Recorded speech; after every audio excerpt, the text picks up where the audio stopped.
Assalamu alaikum. Kara Buğra rayonunun bağbanları, salamasızlarım. Sizler bilen bağ östürүү seminarı. Bağ davat etta jolukkanıma aybay kuvanyçtamın. Borbor Aziya bağbanları bilimdigi 2015 жылдан beri ошол биздин Кыргызстан өлкөбүздө элдерге ыргалдуу багбанчылыкты сунуштап, ошону пропаганда кылып келебиз. Кудай шүгүр, biz ошол 2015 жылы баштаганда Кыргызстан боюнча 20 000 көчөт араң сатылып эле. Элдер билбейт эле, түшүнбөйт эле. Бул кандай кодурайган дарак экен деп түшүнбөйт эле. Азыр Кудай шүгүр жыл сайын 1 миллиондон ашык көчөт сатылып атат Кыргызстанда. Ыргалдуу багбанчылыктын көчөттөрү. Бул деген М9, анан М106 деген подвойдогу тамырдагы көчөттөр. Мына биздин өзүбүздүн ата бабаларыбыз отургузуп, ошодон мөмө алып келген дарактардан ушул карлик полукарликтин эч кандай айырмасы жок. Бирдей эле. Болгону боюнда. Буну деген селекционерлер тамырды күчтөндүрүп, анан подвойду деген алсыздандырып, ошондо жалаң эле мөмөгө иштей турган да, бул дарактарды. Ошол эле азыр биз Крипсон деген алманы отургузуп атабыз бул жакта. Анан Джонатан деген алма бар. Мына ошол алмалардын карлиги дагы бар, полукарли дагы бар, полукарлиги и высокорослый бар. А мөмөсү үчөөнүкү бирдей. Эч айырма жок мөмөдө. Мөмөдө жок. Болгону дарактын боюнда. Дарактын боюн кыска кылып биз не алдык? Биринчиден көп ушул көчөт батат. Аз жерге көп көчөт батат. Анан кийин ошол көчөттөргө неме кам көрүү жеңил.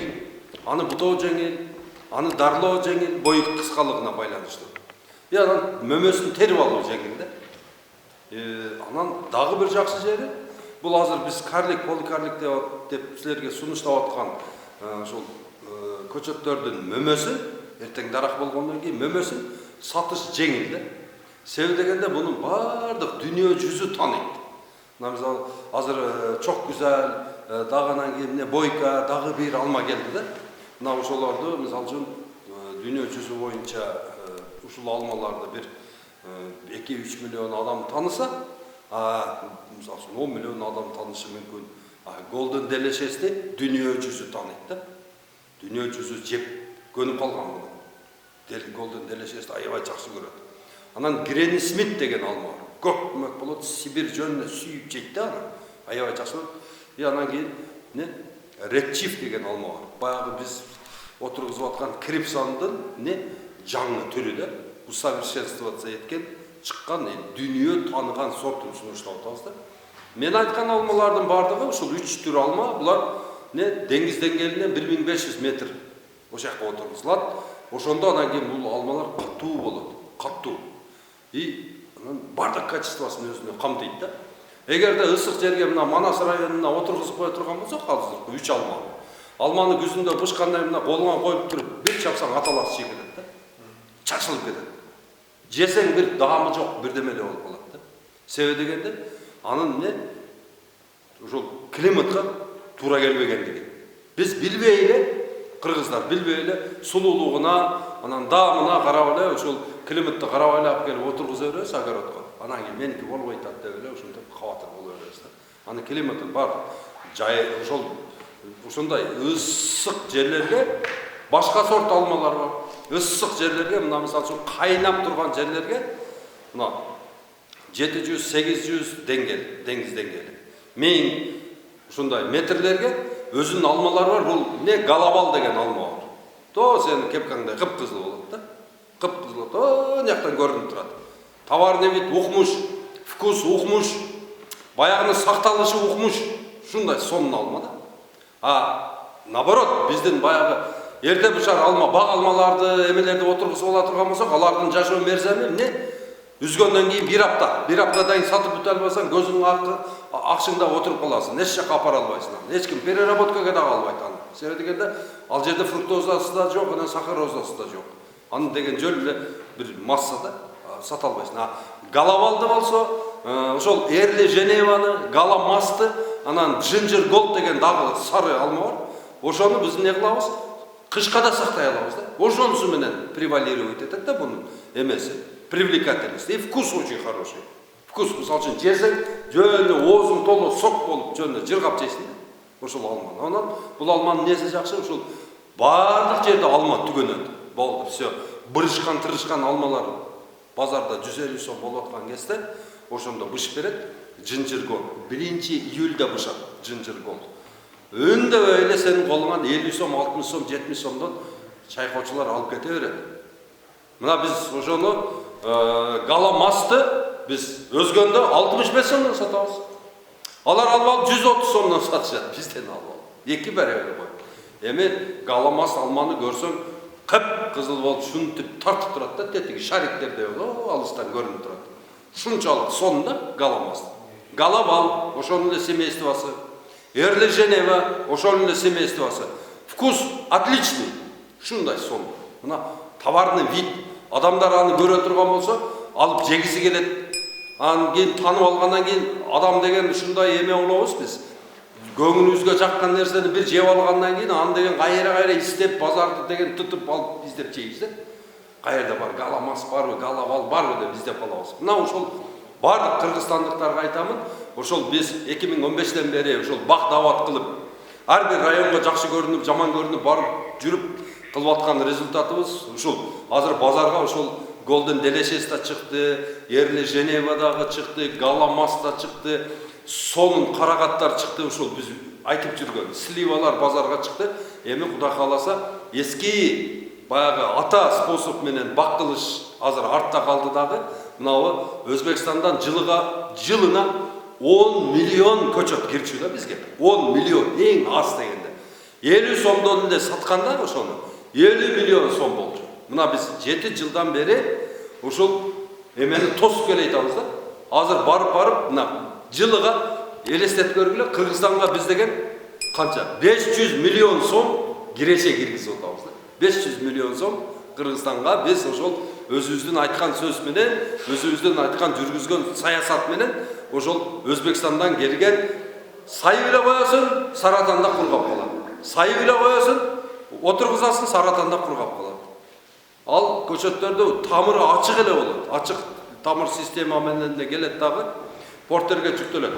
Биринчи ошол кышындасы контрабанда болот. Азыр уже сатыкка чыкты, сатып атышат. Ал жерде, бул жерде туруп, кыргызстандыктар эч качан ал көчөттү албаңыздар. Туугандар, кыргызстандыктарым, эгерде силер ийгиликтүү жакшы багбанчылык кылам десеңиздер, туугандарым, ошол өзүңөрдүн айылыңардагы питомниктен алышыңар мүмкүн. Высокорослыйды отургуза берем десеңиздер. А болбой турган болсо холодильниктен сатылат сапаттуу көчөт. Аны деген сертификаты болот. Туркияда мисалы үчүн көк сертификат берилет экен, бардык көчөтканаларга бериле бербейт. Ал деген кайра проверка 30 жыл 40 жыл проверкадан өтүп, эч кандай илдеттери жок. Анан ошону дагы көк сертификатын коюп коет экен, ошо жылкысын.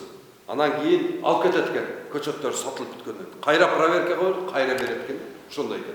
А Европада болсо вообще эле сенен сурабайт, мен келдим, келбедим деп. Любой маалда багыңа, эмеңе, питомнигиңе кирет дагы, бутактарын кыркып туруп кетип калышат. Барат текшерет. Эгерде бир проблема чыгып турган болсо, келип эле уведомление берип кой, давай уничтожить деп. Болду, сен ошол жылкы урожайыңды полностью уничтожать этесиң. Шунчалык катуу карайт да. Мына ушундай жер, ошондой көчөттөрдү алып отургузгула. Ооба, кымбат, түшүнүп атам. Бирок результатты көрбөйсүңөрбү? Мына мисалы үчүн мен сапатсыз көчөт менен баштадым, багбанчылыкты. Силер сапаттуу көчөт менен баштадыңыздар. Багбанчылыкты. Чүй дегенде эле мен 50 сомдук дарылайм, ошол эле жылы. 50 сомдук дары кетет, 5 жолу дары чачсам кетет 50 сом. 7 жолу дарыладым, 7 жылда түшүнгө киргиче 350 сом болду. 150 сом алганмын, 500 сомго түшүп атат да. Мен көчөтүм. А силердики болсо чүй дегенде эле ошол эле жылды гүлдөнүп, бирден алма алып берди. Кийинки жылы 5 алма алып берди. Адан кийинки 3-чү жылы силердики 45 алма алып берди. 4-чү жылы 150 алма салды. А мен болсо дагы эле күтүп отурам. А силердин алмаңарды уже клиенттер кызыгып сурап атат. Рецептен сатасыңбы?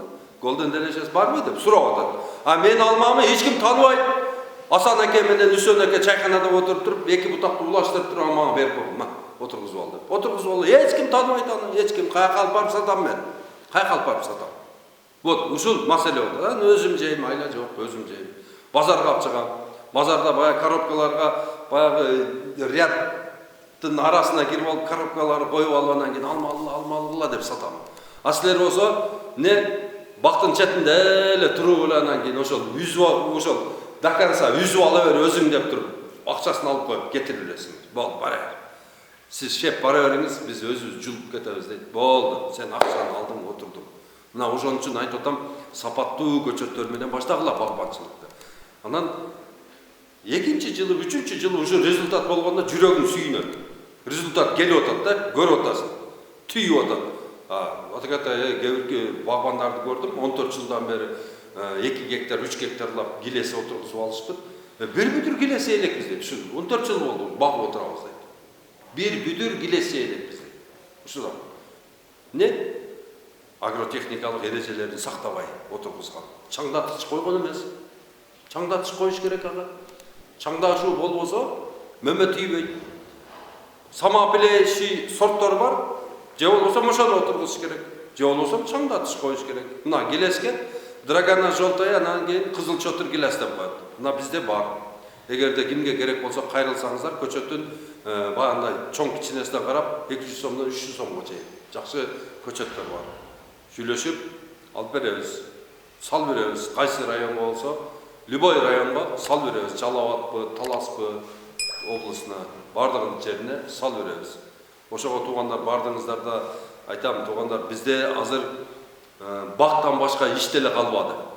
Ар бир кыргыздын жок дегенде 3 сотик жери бар. 12 штуктан батканда 36 көчөт батат. 36 көчөттүк 300 килограмм демей, 30 килограммдан бергенде 1 тонна ошол жерден эле мөмө алып турсаң болот да, 1000 тонна. 1 тонна. 1 тоннаны мисалы үчүн балдарың менен жейсин, кошуналарыңа бересиң, туугандарга бересиң. Бул деген ошол 3 сотиктин гана иши бул. 3 сотикте сен өзүңдү толук мөмө менен камсыз кыласың. Ошол жерге ассортимент отургузуп кой. Алма, өрүк, шабдалы сразу жей тургандарына. Эрте быша тургандарынан, орто быша тургандарынан, кеч быша тургандарынан отургуз. Мына Манас районуна барып келдим. Манас району галавал алманы отургузуш керек экен. Манас районунда слива, Анжелино, Стенлей деген сливаны отургузуш керек экен. Анан эң эле көп 90% жерине булар 10 апрелден кийин гүлдөй турган бадам отургузуш керек экен. Бадам өтө сонун болгондай да, тиякта. Күн ысык экен, жакшы экен. Мына ошол силердин жериңерде мисалы үчүн силер жалаң эле ушул мына бизге мындай жакшы боло турган ошол шапталынын сорттор бар да. Нектарин мисалы үчүн. Анан октябрда пыша турган сорттор бар. Ушул немелер, шапталлар. Силерге яшке салып эле ылдыйга түшүрүп сата бере турган. Мына жаныңарда Казакстан. Сбыттан проблема болбойт. Самый главный кооз жакшына товар кылышыңар керек. Мына Чимкент, Жамбыл полностью 90% Ирандын алмасын жеп отурат. 90% Ирандын алмасын жеп отурушат ошолор. Кыргызстанда жакын жерде алма болсо, олар Иранга зарыгып эмне кылат? Тура. Ошон үчүн туугандарым, мына эрте бышар силердин мына күзгө калтырып, анан кийин эрте кыла турган эки эле ишиңер бар силердин. Же эрте жазда сатышыңар керек, же кеч ушу мындай жок болуп калганда сата турган эки мөмөгө. Ортону албагыла. Ортодо акча жок. Ортодогуда силер күйүп каласыңар жөн эле. 20-30 сом эле болуп калат. Эртеси болсо 100 сом болот, кечи болсо 100 сом болот. Бир бактан эң эле аз дегенде 30 тонна, 40 тонна түшүм чыгат. Мына ошону эрте бышырып апарыш керек, же кеч бышырып. Анан бул жерде проблема бар. Силердин Таластын кышы жазда дейт. Силерде чоң проблема бар, ошон үчүн акай, ошо сага инем айтам, сен биринчи пилотный проект кыл дагы инем. Баягы эрте быша турган эмеңин үстүнө стойка коюп туруп антиградный сетка тарттырып берейин, ошону алып келтирип берейин, ошону тарт. Мына эрте гүлдө. Азыр гүлдөгөнгө азыр тартып койсом сетка. Ол туюк тартылат да, ол антиградный сетка. Туюк тартылат дагы чымчыктан да сактайт, эң биринчиси күздө түшүмдү. Анан баягынын ичине баягы пресстерди жарымын суулап туруп, жарымын курук кылып туруп, баягы паяльник менен күйдүрүп туруп, баягы жерге 20 прессти күйдүрүп койсоң, ошол 1 эле саат кармап берсе болду, үчтөн кетти да үчү. Ошондойдон 2 жолу 3 жолу болду. Кайра эле өчүрүп коесуң, баягы пресстериң тура берет. Керек малда эле күйгүзүп коесуң, саатты карап турасың, термометрди карап турасың, түшөп нөлгө. Нөлдөн көтөрүлөт ана кайра өчүрүп коесуң. Болду. 2 же 3 жолу болот, ошону сактап койсоң эле, о жерде 30-40 тонна түшүм сеники. Азыр бизде Приция деген өрүк бар. Прунус деген өрүк бар. Рубица, Магадар деген өрүк бар да. Майдын 15-inde бышат. Болгону элдин бардыгы оштуктар деле, баткендиктер деле, жаллабаттыктар деле, таластыктар деле бардык жерде отургузсак болот, күн бар жерде. Анан ушул суугунан эле корко беребиз да. Сууктан коркпош керек, антиградный сетка тартыш керек. Антиградный сетка тартып алсаңар, противоградный. Эч кандай. Мөндүр урат го, мөндүр уруп туруп баягы мөмөлөрдүн бетин карартып берет го, мындай уруп, чотур кылып. Ошодон да сактайт да. Мөндүрдү топтоп туруп анан өзү ачылат. Ортого таштап берет мөндүрдү, топтоп туруп. Тырс кайра өзүнө туруп калат. Топтоп туруп кайра ортого чачып туруп, ачып туруп кайра ошондо. Ушундай системаны сонун жасатып алсаңар, 1 гектарга эми расходу где-то bir 2,5-3 миң доллар кетет 1 гектарга. Зато 1 гектарда сен ошол 15-майда 6 тонна өрүк чыгарсаң, 1 килограмм өрүгүң 200 сом, 1 миллион 200 миң сом ошол жерден алып коюп атпайсың. 10 миң доллардан ашык акчаны. Ошон үчүн туугандарым эрте бушарга аракет кылыңыздар. Чтобы сливадагы Black Ambler деген слива бар, ал дагы ошол майда бушар. Өтө сонун кетет. Эрте бушар башкача кылып, Казакстандан өзгөчө болуп иштешибиз керек да. Өзбекстандыктар неге байып атат? Алар деген нано технологияларды пайдаланып атат дагы, ошон үчүн байып атышат да. Шунчалык байып атышат. Аларда уже эч кандай проблема жок. Жер иштетиш боюнча алар көз ачыктай эле иш кылып калды да. Алар деген отуруп алып туруп, метео станциялар менен сүйлөшүп, кабар бердирип турат экен. Бизде дагы ошондой практиканы карашыбыз керек. Метео станциядан тынбай звонок этип, мына саат мынанчадан 3-төн саат 4-кө чейин, же болсо 4-төн саат 5-ке чейин үшүп жүрөт. Ошол маалда давай неме кылгыла деп, ошолор бизге тынбай сводка берип туруш керек.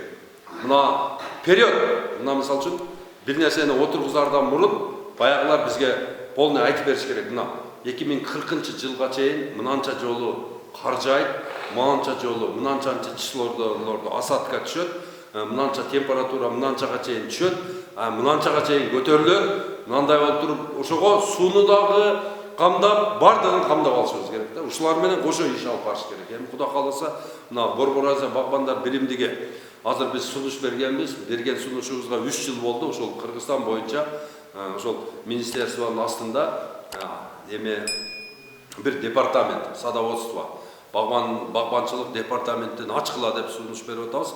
Эгерде ошол ачыла турган болсо, ошол жерде именно ушундай иштерди алып барабыз, Куда кааласа.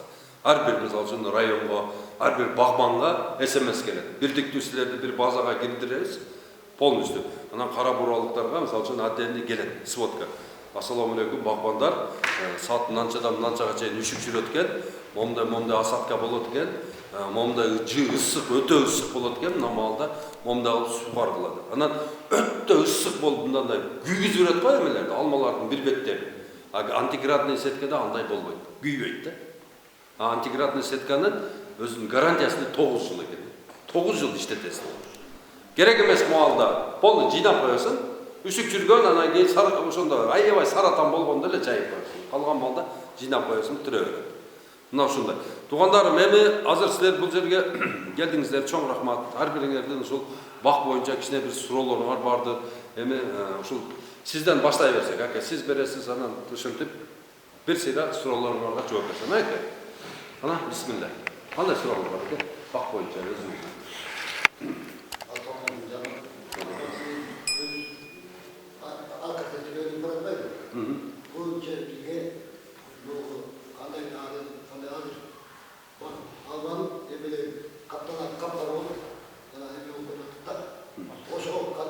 Bakteriyalni azottu. Bakteriyalni azottu. Aka, только тамыры менен жулуп туруп, отко жагып берип кутуласыз. Башка нерсе жок. Пока дарысы чыга элек ал. Эч ким дарыла албай атат. Баягы мен неме железный купорос менен чач тегил бул деп атат. Болбойт экен. болбойт экен. Ооба. Аны деген мисалы үчүн башталган кезде бакка кирип мониторинг бир неделеде бир жолу мониторинг жүргүзгөндө ошондо мындай барсаңыздар бир ошол карарып калат өзү башы. Ошол жерден бир карасыңыз ампутация. 40 сент оласта пакетке салып туруп, мынтип терип чыгарсың. Терип чыкса ошо токтотуп турат да. Ампутация только. Ошон үчүн бакка жок дегенде бир неделеде бир кирип туруп, бир сыра бар жок карап чыгыш керек. Бактериальный ожог билбей каласың каяктан келип калганын. Бул шамалмен Көбөйүп барат. Эми бул деген полностью азыр Кыргызстандагы бардык эмелер жок болот. Алмалар жок болот, айвалар жок болот, алмурут жок болот. Өзү эскиден биздин аталарыбыз отургузган бардык дарактардын бардыгы жок болот да. Анан кийин мына жагын көчөттөр келип атат го.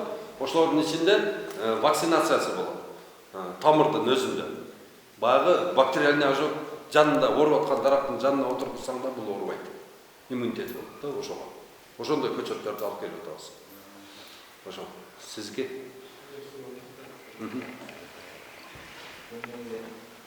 Бул бактардычы дикенде ортолорунда бак менен бактын ортосунда чөптөргө гербицидтерди чөйрөттүргөн дарылар колдонсо болбойбу? Ошого мен сунуштар менен турган элем. Баягы химиялык жолдон кайткыла. Химиялык жолдон кайткыла дагы бакты силер орогонсуңар да тура. Бакта орогондо жылчыксыз кылып эчтеме кире албай турган кылып, коен кире албай турган кылып ородуңар. Анан ошол 1 гектар бактын нормасы 400 каз бар го, обыкновенный. Казды киргизип бересиңер, анан кийин баягы жаш көчөт отургузган болсоңор байпак кирдирип коесуңар. Байпак бар. Садовой байпак деп коет. Көчөт киргизип койсоңуздар, жанагы чөптөрдү гана жей берет. Бир да чөп калбайт. Жеген чөптү ошол жерге таштап удобрение кыла берет да. Жазында 80 грамм кирип кеткен казыңыз күзүндөсү сизге уже 5-6 килограмм болуп чыгат. Ошол 400 казды сатып берсеңиз 400 пресс чөп алсаңыз болот да. Кайра эле чөптү ошол аркылуу алып аласыз. Гербицид сеппеңиздер. Гербицид септе жер кетиректи айтып калайын. Жана бактериялык ожог боюнча да. Алмурдун бир 2 жаш алмурут көчөтү эле полукарниктер болчу. Ооруда бактериялык ожог менен анан бактериялык ожог экенин билген жокмун. Бир жыл куратып алдым. Анан кийин кайтап келип ордуна дагы отургуздум. А жерден дагы ооруй баштады. Жаш көчөт. Анан интернет иштеп отуруп бир жеринен окуп калдым, антибиотик бериш керек ушундай бактериальный болгон соң деп. Карганда бактериялык ооруларга деп. Анан үйдө көрөөнчү сынап деп үйдөгү тетрацикл метрашканы алып барып езип чачтым. Баклашка куюп алып мындай чачкыч менен чакан жаш көчөт да. Анан токтоду. Жакшы. Анан бир 10 чакты күнөн кайра башталды. Аптекага келип ампицилинден алып 1,5 литрлик баклашкага бирден ампицилин салып чачтым. Бир жумадан кийин дагы чачтым. Жанына барсам алмуруттар антибиотик иштеп калды больницага ошого. Бирок кайталаган жок ошо менен. Жакшы болуп кетти. Жакшы болуп кетти. Жакшы кетти. Анан көптөргө айтам, көргүлө может жакшы болуп кетер ошо. Балким, Мен сурагандарга көпчүлүк айтып жүрөм, ушундай мен көрдүм өзүм деп. Жалбырак карайып, чөңгөк карайып баштаганда, ампицилин дедиңиз, ампицилинден эле чачып. Азыр бардык кишилер көрөт, анан ошол сиздин опытыңыз. Ошол өткөндө эле бирөө сууга айткан ушундай кыйналып атабыз деп көйдү. Ушундай мен чачып көрдүм эле, тикет бергүлө. Кимге кандай иштеп берет деп азыр мынтелегенди айтып коюн деп аткандагында. Сиз суроо бересиз. Бизге окуңуштырсак болобу? Болот, сонун болот да. Только баягында самоопыление сорттор отургузулат, самоопыление кыла турган. Анан кийин же болсо опылитель койгула. Драгана желтая менен кызыл чотур гиляс. Бизде ошо сиз айтып аткан көчөттөрдү жер тандайбы, жер кылчын тандабайбы? Баягы көчөт өзү баягында баладай болуп келет да. Жаш баладай болуп келет. Анан ал деген мисалы үчүн жер кыртышы ичинде витаминдер толтура болсо баягы эмне керек? Микро макро элементтер бардыгы азот жетиштүү болсо, калий, кальций бар жок жетиштүү болсо, жерде ошол жерде өнүп кете берет. Анан мына суук жердин көчөтү ысык жерге жакшы өсөт да. Ысык жердин көчөтү суук жерге келгенде өсө албай калат. Ошон үчүн көчөттү желательно ошол түндүк тараптан алып келип отургузганга аракет кылыңыздар. Түшүндүңөрбү? Түштүктүн немеси түндүккө жакшы отурбайт. Ошо эсиңиздерде болсун. Мында биз азыр Турциядан алып келип атабыз го. Погода кудум эле Бишкектикиндей да. Мен барган жерлерде суу мындай ычкыроо и тоосунда постоянно кар турат да. Ошондой жердин көчөтүн алып келип атабыз да. Турциянын деген ысык жерлери бар, мына Баткенге окшош. Ушундай бизде эле экен да. А именно тандап туруп биз ошол биздин климатка туура келе турганын Бишкектин көчөттөрү бардык жерге отура берет. Кыргызстандын бардык булуң бурчунда отургузса боло берет да Бишкектин көчөтүн. А оштун көчөтүн түндүгү алып келип отургузуп, миңди алып келип отургузсаң ошонун жүзү приживаться дагы бир чоң сөз да. Ошон үчүн айтам, туугандар, түштүктөн көчөт алып келип атып, Өзбекстандан көчөт алып келип атып, биз отургуза беребиз, курап кала берет, отургуза беребиз, курап кала берет. Ошол чоң проблема. Ошол түндүктөн көчөттүн өзүнө отургузган, и башка жактарга отургузган жакшы болот. Суроо берер. Бизден суроо. Биз укпай калдыкпы, аты жөнүбүздү айттыңызбы, укпай калдыкпы биз? Абдулла Ташиевич. Абдулла Ташиевич. Биз мындай ойлоп көрбөбүз да, семинар болсо, анда практически алма аралап, бакалап көрөбүзбү деген ой болгондо. Жок, бизге андай жок. Бага кылабыз. Анан экинчи жана дарыны кандай алып чарчабыз? Жазгы, күзгү деген. Туугандар, биз Борборазия балкондар билимдиги башында эле айтып кеттим, биз органиканы придерживаться этебиз да, органика. Ошол эле учурда анан кийин баягы эки препаратка багындай допущение беребиз биз да. Мына ошол декабрдын башында ошол темир купороз менен, железный купороз менен 1% железный купороз менен жууш керек. Одан кийин 60 күн өткөзүп, анан медный купороз 3%. Ошону менен жуусак, ошондо 80-90% зыянкечтерден кутулабыз да. Анан калганына болсо, мына ошол Таласта органикалык департаменттин филиалы бар. Ошол жерге барып, мына ошол Бакенекеге жолуксаңыздар, Бакенекеде 4, азыр сиздердики 4 энтомофагдар. Ооба, энтомофаг. Сиздерде только амбилисеус жок, Афилинус бар буларда, анан трихограмма, анан габрабракан и анан златогласка деген 4 эмеси бар да, чымыны бар. Мына ошол чымындар бизге билинген, билинбеген 800дөн ашык зыянкеч менен күрөшө алат.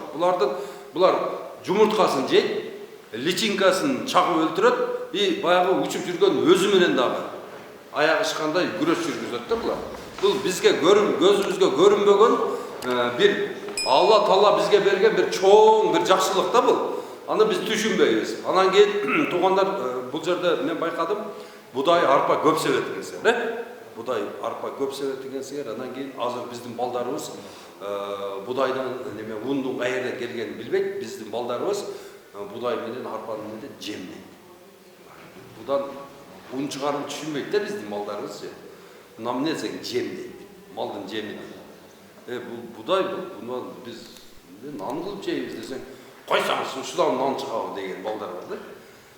Себебинде биз үйрөткөн эмеспиз аларга. Тегирменди тегиле билбей калды биздин балдар. Биз тегирменге барып дегенде бир чыта унду апарып алып, өчүрткө туруп, тарттырып, о саат 2-3-4 алып келчилек.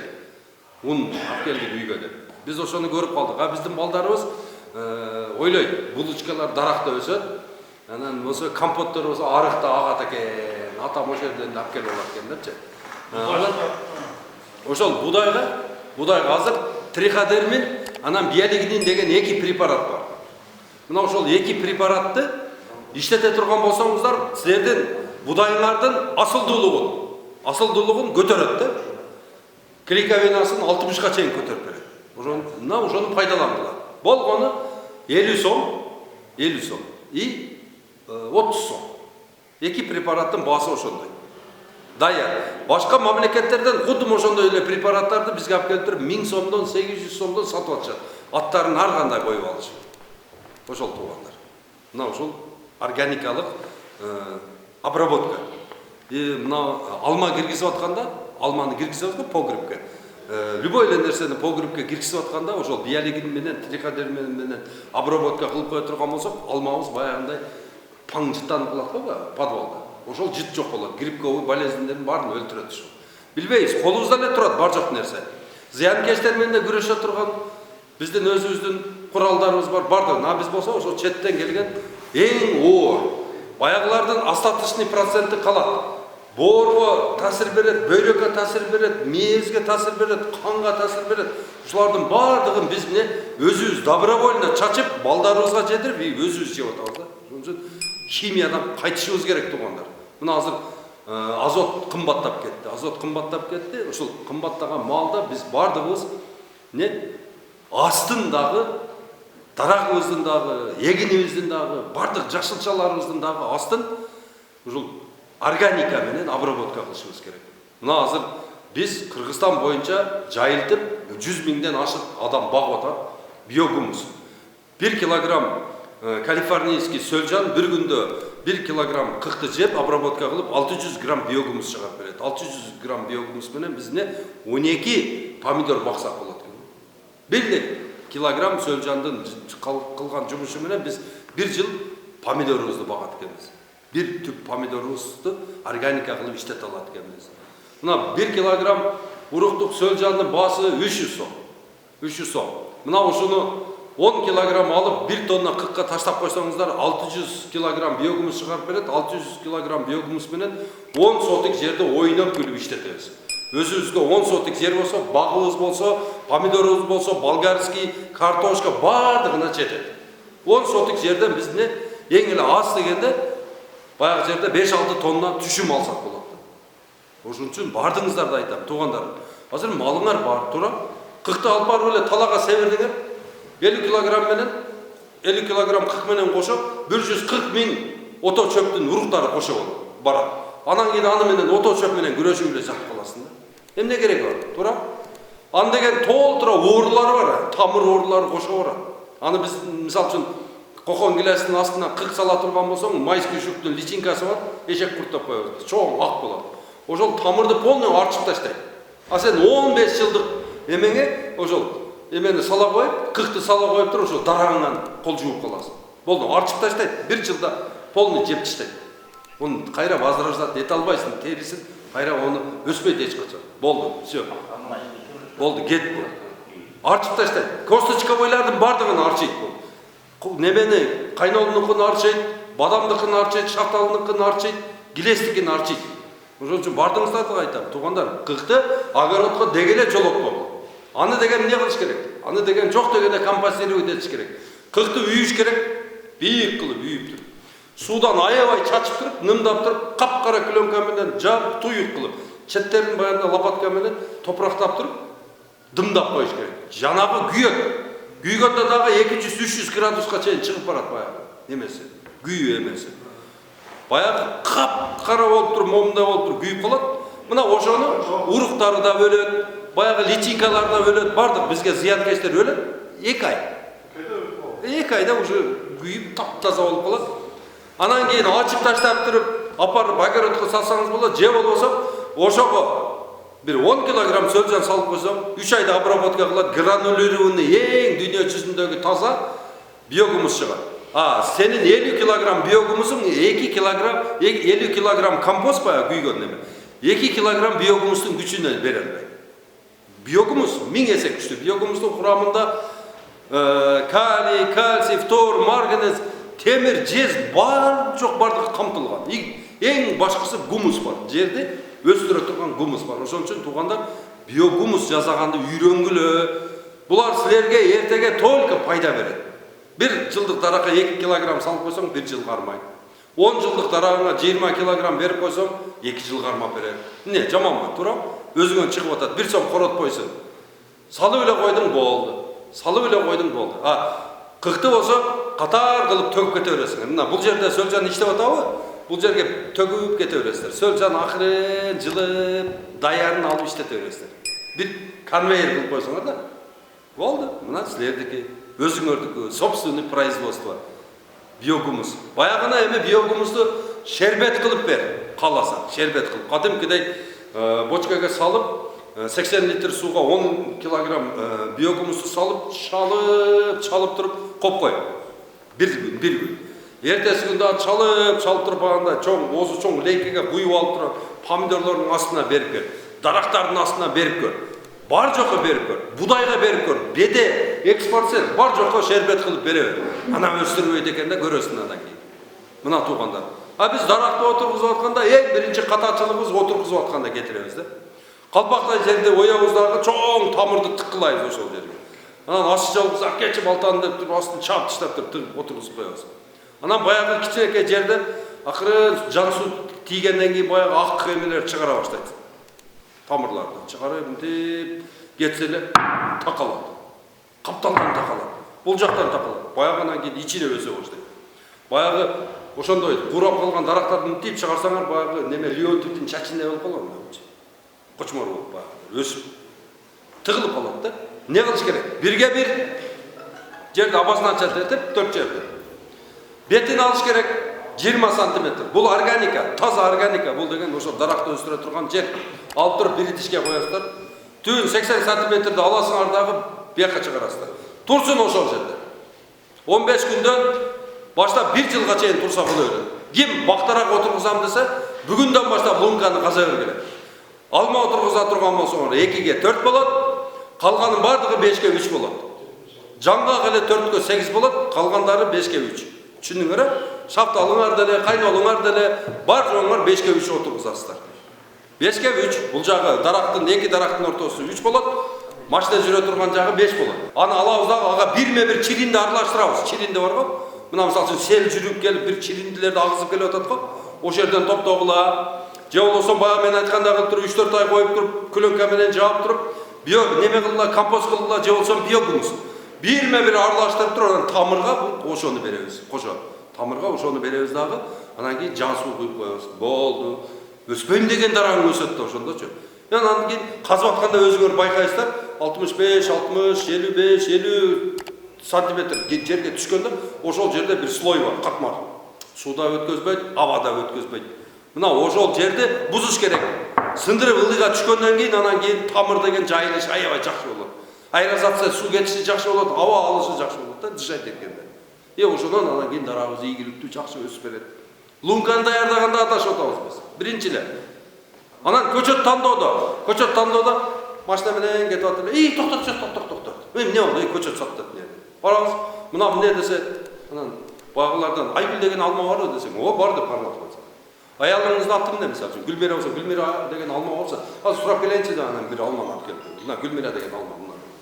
Любой сортту таап бересиздер.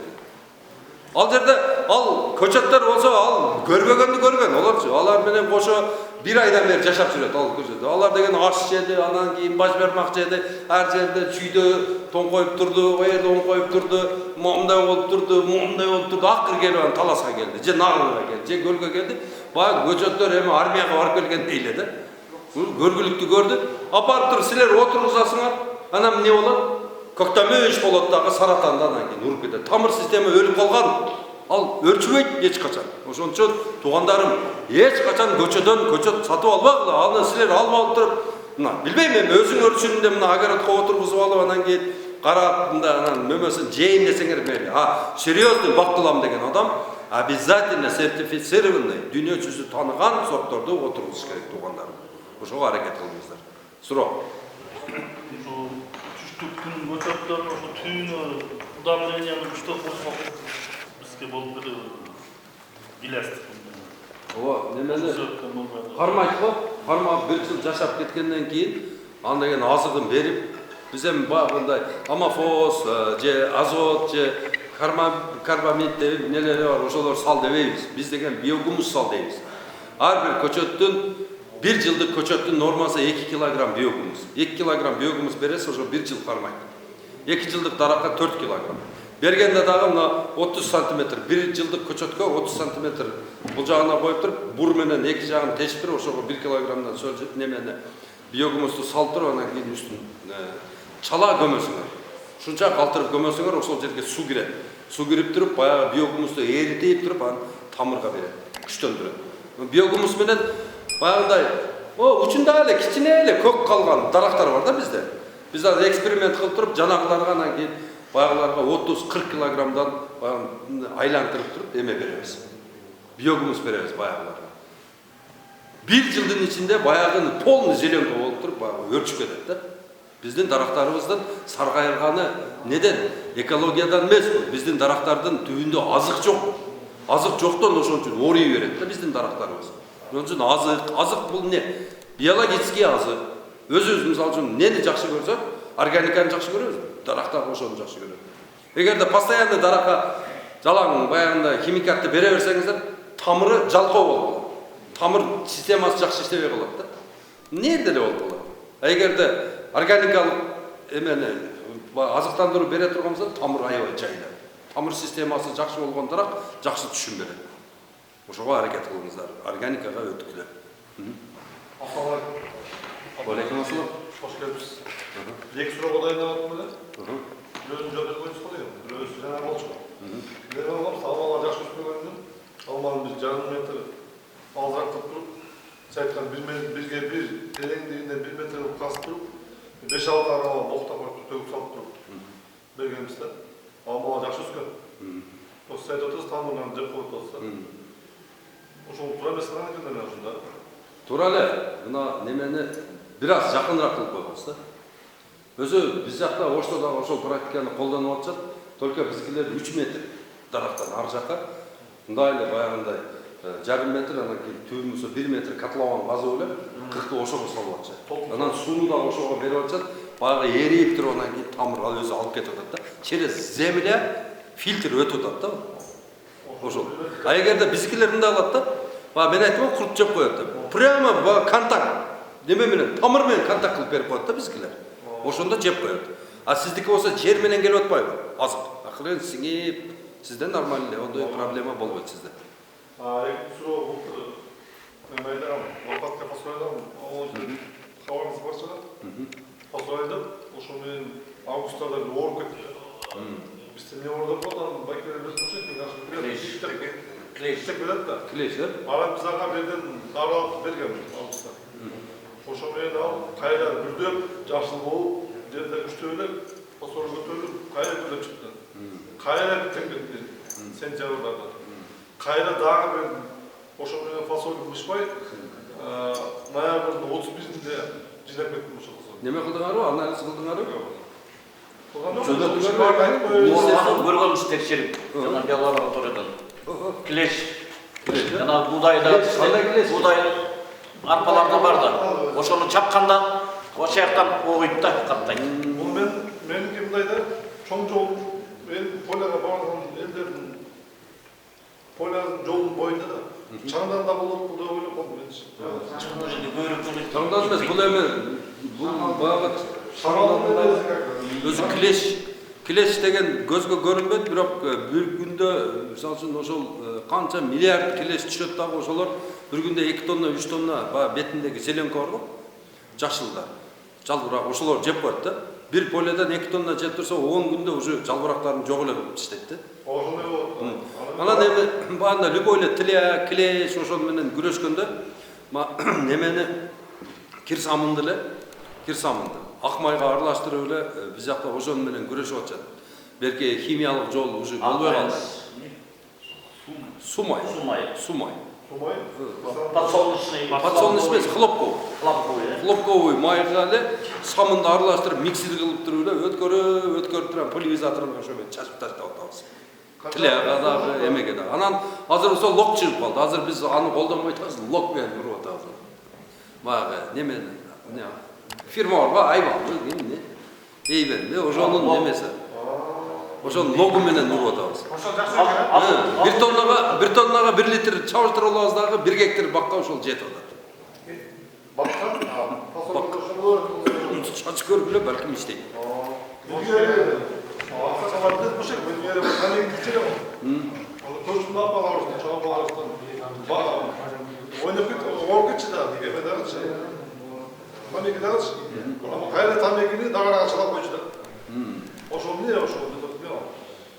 Аны билет ко. ошол жана клешчиликтерге каршы жана био удобрение химикалар мисалы көп нерсени чыгызып. Оор электе чачып койгон болбойбу? Нени? Сиз айтып отурган лок. Локто оор электе эмес, именно башталганда, чачканда тетиги эмелердин мындай денеси күйөт экен, клештер. Денеси күйүп бөлөт экен. Клеш менен пайдаланганда мына Биофабриканын адамдары менен силер катуу бир сүйлөшсөңөр барып, мына биофабрика бар экен, жаныңарда экен, ачык экен. Мына биз айтып аткан препараттардан 1000 эсе жакшы баягы энтомофактар. Ордон мына кровяная тиле деген бар да. Бутак барбы? Бутакты мында колуң менен мында сыдырасың го, колуң кан болуп калат го. Ошо кровяная тиле. Аны деген кыркып баягы жерден, жашап аткан жерден химикатка салып 1 ай тургузуп туруп, анан кайра чыгарсаң баягы жерден дагы үчүк чыгып кетип калат. Өлбөйт. Аны деген не калат? Афилинус деген бар. Афилинусту алып келип туруп эле бир эле жолу копкое турган болсоң, ошо 1000 жылга жок кылып берет. Всё бир кутуласың да. Yok, kayerде var? Чымын бар, акемдерде бар чымын. Жидкис топтойт, татуу. Жана келет дагы кумурска кайра чыгып барат, билет кайсы күнү топтолорун. Билет дагы анан барып туруп, баягынын кумурска артында неменин тилянын бир усиги болот. Ошо усигин кытыгыласа, баягы суюктукту чыгарып берет. Анан кумурска тое ичет дагы, ашканын көтөрүп алып, уясын алып берет. Кандай менен иштейт да булар? Кумурска бар жерде тиле бар деп коёбуз да.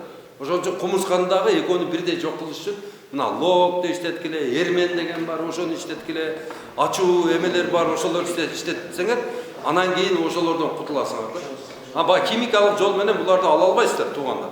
Мына энтомофак койгула эң жакшы. Бизге билинген, билинбеген 800дөн ашык зыянкечтер менен күрөшүп алат да. Мына ошол чоң бир организация турат силерде. Жаныңарда турат, пайдаланбайсыңар. Пайдаланбапсыз. Алгыла, иштеткиле. Мына бардыңар бирдей пайдалансаңар, ошодон кутуласыңар. Эгерде сиз энтомофак койсоңуз, жаныңыздагы киши болсо химикат кылса, энтомофак өлүп калбайт го. Суро барбы? Болсо бергиле. Биздин көчөттөрүбүз келди. Ким акча төлөгөн болсо албакчы. Каерде? Ошто? Бияка таласкачы. Таласка жок, заказ жок да бизде жакта. Заказ бербейсиңер бизде. Берсеңер, берде холодильникке алып келип, бир машинаны коюп, ошол жерден таратып берет элек. Стенлей деген сливабызга кызыкпай атасыңар да силер. Стенлей деген силердин сливаңардан биздики 2 эсе чоңураак болот. Чоң, масса, жакшы кургайт. Анан кийин сатылышы да жакшы болот да. 30 сомдон мындай эле келет. Кечирээк. Стенли, Анжелина деген бар, адан да крупный, аябай сол. Анжелинаны 6 апрелге чейин сактаса болот, холодильникте.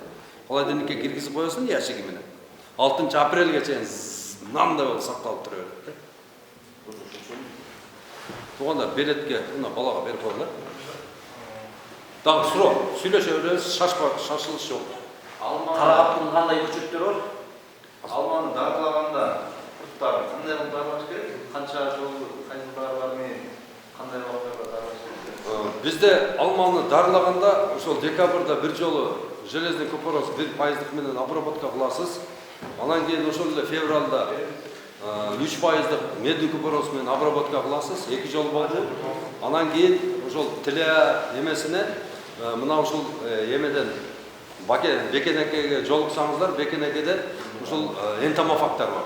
Ошол энтомофактар менен дарыласаңыз болот. Анан адан сырткары эрменди кайнатып, анан ачуу кекире деп коет, ошону кайнатып, ошолордон пайдалансаңыз болот. Биз баягындай мынандай карате сеп, же болбосо мындай неде да фунгицид, перцицид, гербициддер сунуштабайбыз. Жалаң органика сунуштайбыз биз. Органический. Биздики таза органический. Биз Өзбекстан менен Тажикстан менен баягы химикат салып, эч качан күрөшө албайбыз алар менен. Себеби дегенде бизде андай хим заводубуз жок. Алар мисалы үчүн өндүрүп атат, эң арзан баада сата берет. Аларды химикат менен бишат алар. Көбү.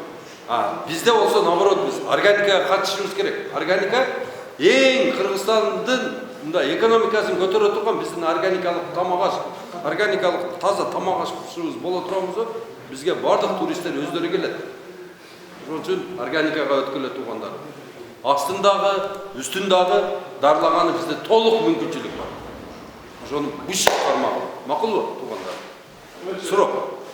Чым менен айтпайсо, чымда болсо состав өзүнүн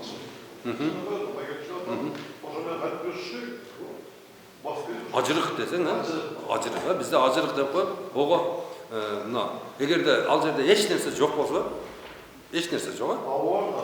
Мисалы үчүн алманын астынан чыгып атабы ажыры. Анда ошол газды пайдаланасың. Газ ошонун тамырына чейин жок кылып жейт. Ачка коюп коесуң. Ошол эмең болсо пайпак кийдирип коесуң көчөтүңө. Чтобы көчөт жеп койбосун да. Арчып таштайт, эчкидей эле арчып таштайт да. Өтөт, немеси күчтүү.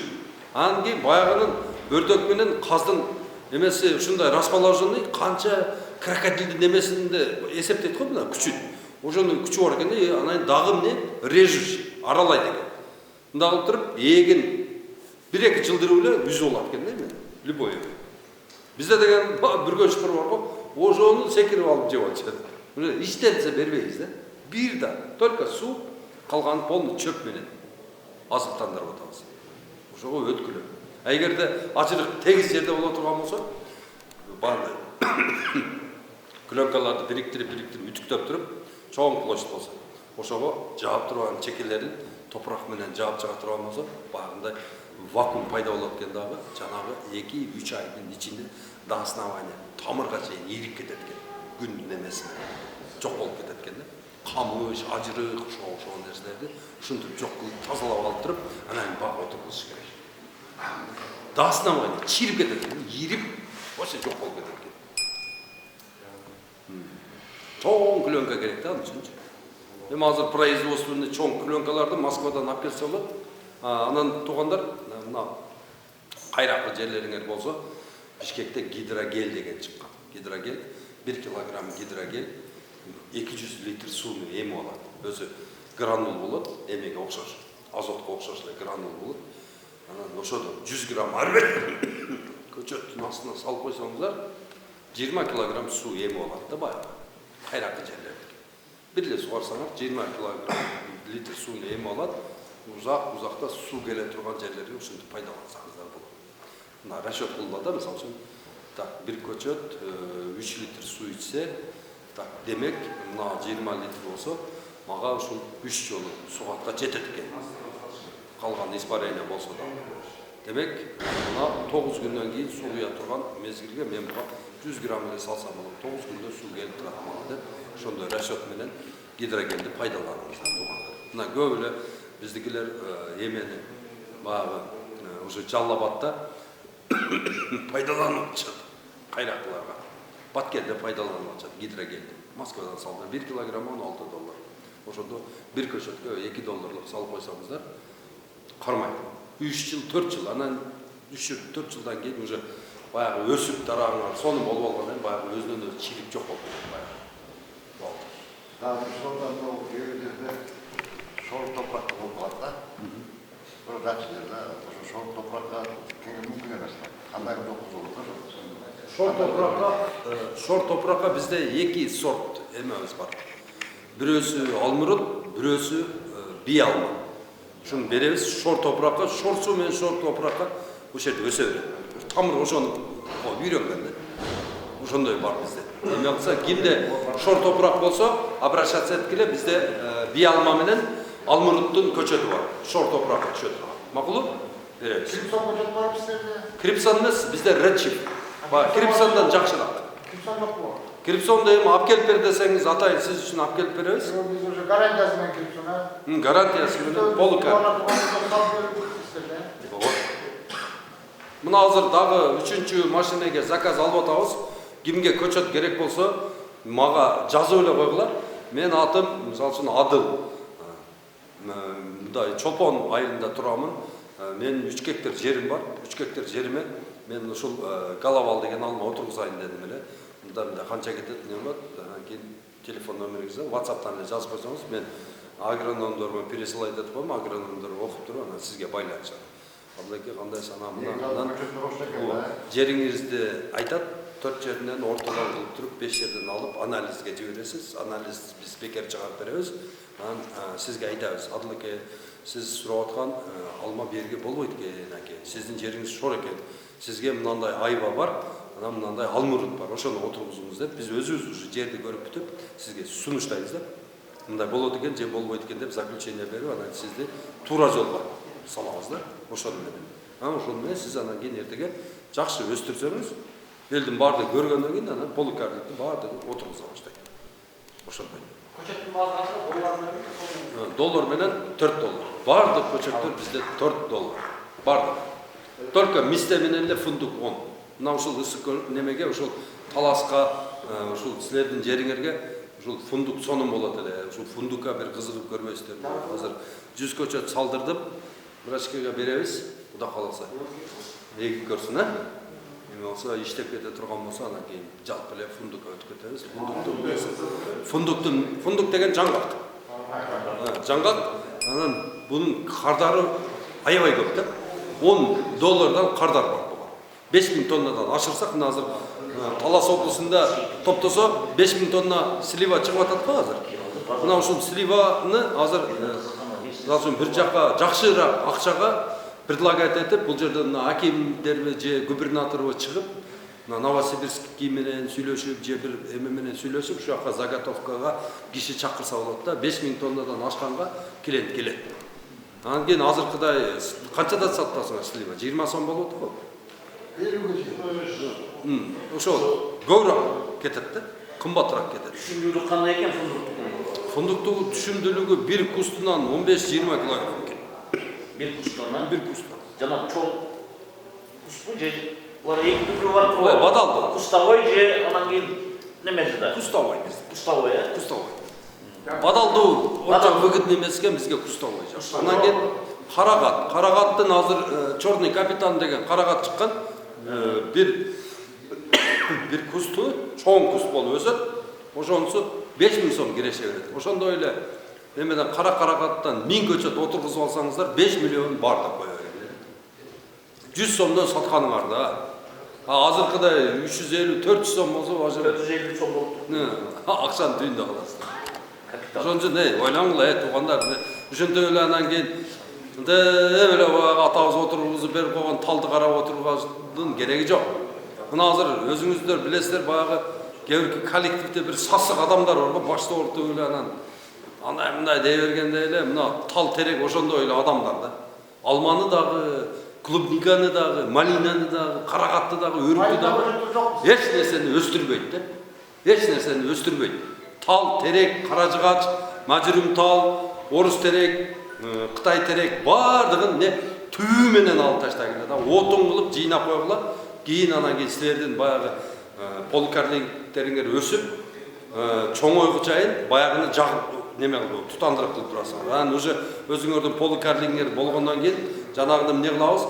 Кыркып коебуз, ошону эле коюп туруп эле, ошону жаксак эле тутандырып боло берет бизге. Макулбу туугандар? Малина көчөт жок бизде. Малина көчөт бар. Не сорттар? Азыр неме Маравелла деген сорт бар, анан Пишибиха деген сорт бар. Эң акылдуу сорттор. Маравелла канча сом? Маравелла 100 сом. Эки теңге 100 сом да. Алда Турциядан келип отурбу же? Жок, Польшадан. Польшадан келет, Польшадан Ошто өстүрүлөт. жок, Польшадан чыккан, Белоруссияга отургузулган, поляктар Белоруссияда иштейт. Чтобы Россияга бизге окшогон мамлекеттерге эсенгин адамдарына сатыш үчүн таможенный союзда биз аяктан жөнүнө ала беребиз да. Белоруссия. Белоруссияда. Только поляктар иштетет ал жерлерде. Азыр бар го сортта? О, бар. Кайрылгыла 0550 20 0007. Кимге малина көчөт керек болсо, канча болсо байланыштырып сал берет балдарын. Макулбу? Канча дейсиз? 0550 20 0007 номерди жазып, анан мага кара буура группасына кошуп кой деп жазып койгула ушул номерге. Маравелла анан Пишибиха. Неме Карагат канча убакыт ташымалат? Карагат 2-нчи жылы берет. 13 жыл жашайт. 13 жыл жашайт карагат. Ошо Черный капитан деген сортто отургузгула, ошо өтө сонун экен. Жерде тандабайт экен. Ошо немесинен чиканкасынан көбөйөт. бар база сиздерде бул Черный капитан? Черный капитан жок бизде, көлдө бар. Көлдө. Анан туугандар старайтесь, бандай супер элита көчөт алганга аракет кылыңдар. Супер элита. Мына мисалы үчүн Польшадан сразу келдиби, мисалы үчүн Белоруссияда. Ол бир түп малина мисалы үчүн 700-800 грамм түшүн бере турган болсо, ушу чиканка кылганыңардан кийин 400 граммга түшүп калат. Уже экинчи чеканка кылгандан кийин баягы 200 граммга түшүп калат. Супер элита 800-700 грамм берет. Баягы чеканка уже жарымынан жарым берип калат да. Ошон үчүн супер элита отургузганы аракет кылыңыздар. Өзүңөргө жакшы да түшүндүрүгү. Анан сурагыла чеканкадан болгонбу, эмне болгон деп. Чеканка болду, түшүмүн жарымы жоготот да. Жарым чеканка көбөйтө алсак, элита алсак болбойбу? Элита кыла албайсың да, сен оякта клонирование менен чыгып атпайбы? Клонирование менен чыгат. Бул деген баягы мен айтып жүрөм го, инвитро лабораторияда өзүбүзгө көчөт чыгарайлы деп безилегеним ушу да. Супер элита чыгарайлы деп атам да мен. Улаш кое турган болсо, мен деген улай турган бир 1000 адамды алып келип күнүгө силерге канча миңдеген чыгарып берип тура берет. Бирок ол супер элита болбойт. Онун вкусу дагы, түшүмдүүлүгү дагы бар жогу не 50%, 30%га түшүп кетет. Вот из-за этого биз ошол мамлекетке тынбай айтып атабыз го.